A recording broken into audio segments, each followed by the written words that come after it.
The Lord of the Rings screenwriter Philippa Boyens explains how Sam and Frodo have a real, genuine friendship without any political and sexual implication. Yes, indeed, Lord of the Rings film trilogy screenwriter Philippa Boyens made it abundantly clear that there was no intention to depict Sam and Frodo as sodomites, as many woke activists are attempting to do. You see it all over X or Twitter or whatever you want to call it. I'm sure it's on Instagram, Facebook, and all the other social media platforms out there. In an interview conducted back in 2003 during the promotion of The Lord of the Rings, The Return of the King, Boyens was asked how the film depicts real sentiment between Sam and Frodo rather than manufactured emotion. This is what she had to say. I think what I like about that is that Sam has, I think it is an understanding, a shared understanding, which is why we deliberately put in the beginning of the movie, Sam's belief that there would be a return journey. It was very important. You didn't want to palm it. You just wanted to slip it in there. We didn't want to do a big, huge setup, just getting them there that Sam has an expectation that there will be a return journey. And then I think that little scene where he says, I don't think there's going to be a return journey, and Frodo looks at him, something passes between them, which Frodo actually knew already, which is there was no going back. They weren't going to survive this, and that's how they go forward, that's how they proceed, and that's part of their stoicism and heroism as characters. She continued saying, and the only reason they can do that is because they are together. And I think that's a lovely bond, and it's lovely to be able to do that between two male characters without any other kind of political implication or sexual implication. It's just the truth of a friendship, a real genuine friendship, and it's quite clean. And I think it plays to the experience of J.R.R. Tolkien, who obviously went, and even though he hated the allegory of the World Wars, I think you can feel this was written by somebody who went through something like the trenches of World War I. She concluded. So there you have it, Philippa Boyens making it abundantly clear that there was no political or sexual implication in the relationship between Sam and Frodo, because there indeed was not. It was reflective of Tolkien's time in World War I, in the trenches of World War I. That's at least how she is viewing it. Very definitively clear. If you watch the movie, you know this is clear too. If you've read the books, you know that's clear from Tolkien stuff. This was a true male friendship bond that they had together, that they forged in battle as they were going to destroy the One Ring in Mount Doom. But let's not finish here, because Tolkien actually comments on this too. He actually informed biographer Humphrey Carpenter back in 1977 that Samwise Gamgee was indeed inspired by his comrades in the trenches of World War I. This is what Carpenter quoted Tolkien as saying in J.R.R. Tolkien, a biography. He said, "My Sam Gamgee is indeed a reflection of the English soldier, of the privates and Batman I knew in the 1914 war, and recognized as so far superior to myself." He actually reiterated these comments in a letter written to H. Cotton Minchin, dated April 16, 1956.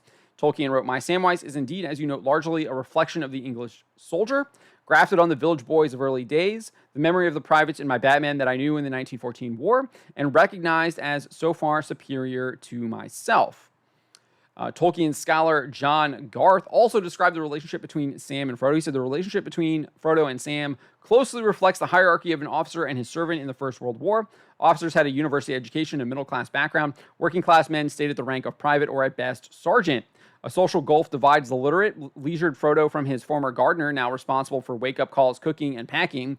British masculine reticence and class consciousness problematize the communications between Batman and officers, the odd couples of the battlefield. Tolkien maps the gradual breakdown of restraint through prolonged peril until Sam can take Frodo in his arms and call him Mr. Frodo, my dear.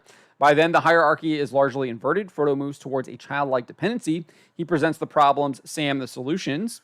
In the First World War, this process was far from atypical. Officers were given commissions for class reasons, not because they were experienced soldiers or leaders, whereas the privates and Batman often had the age, experience, and wisdom their official superiors lacked. I think that's also kind of reflective of what happened in the Vietnam War for the United States. We even have Garth going on to cite C.S. Lewis's own personal experience. He said, C.S. Lewis, for example, had played Frodo to his Sergeant Sam. I came to pity and reverence the ordinary man, particularly dear Sergeant Ayres, Lewis recalled. I was a futile officer they gave commissions too easily then, a puppet moved about by him, and he turned this ridiculous and painful relation into something beautiful, became to me almost like a father. With the help of Sam's homely chatter, Frodo even laughs on the edge of Mordor. Such a sound had not been heard in those places since Sauron came to Middle-earth. Tolkien notes, this is the kind of laughter that war correspondent Philip Gibbs, in Now It Can Be Told, believed acted as an escape from terror, a liberation of the soul by mental explosion from the prison walls of despair and brooding on the Western Front. So I think it's very clear that Sam and Frodo's friendship, as characterized and portrayed by Tolkien in The Lord of the Rings, was inspired by his own experience with his Batman in the trenches of World War I. He made that explicit, right? And then I think it's even more than just friendship. It's total trust in another person. It's true love, not in the sexual way, but as St. Thomas Aquinas defined it, to love is to will the good of the other. And that is exactly what Samwise Gamgee was expressing to Frodo multiple times. He's the one who carries him to the top. He's even doing that when he's interacting with Gollum on the steps. And then I think Frodo eventually comes to recognize that love and responds to it as well, because he too wants to will the good of Sam at the end of the book when he tells Sam to stay here and begin his life and start his family with Rose Cotton, which he does. So I really appreciate Philippa Boyens doing this. I appreciate Jonathan Watson for uploading that interview. So much stuff he's been uploading there over on theonering.com. If you have not subscribed over there, you should, because they have excellent commentary on Tolkien and the Lord of the Rings. And from what I hear, they're going to be doing some branching out a little bit. But for now, they're really focused on the Lord of the Rings stuff, and it's really good stuff, and I highly recommend it. And I'm glad that they're doing this, so we have this really good information that clearly rebuts any kind of crazy agenda being pushed by people on social media. Subscribe for more.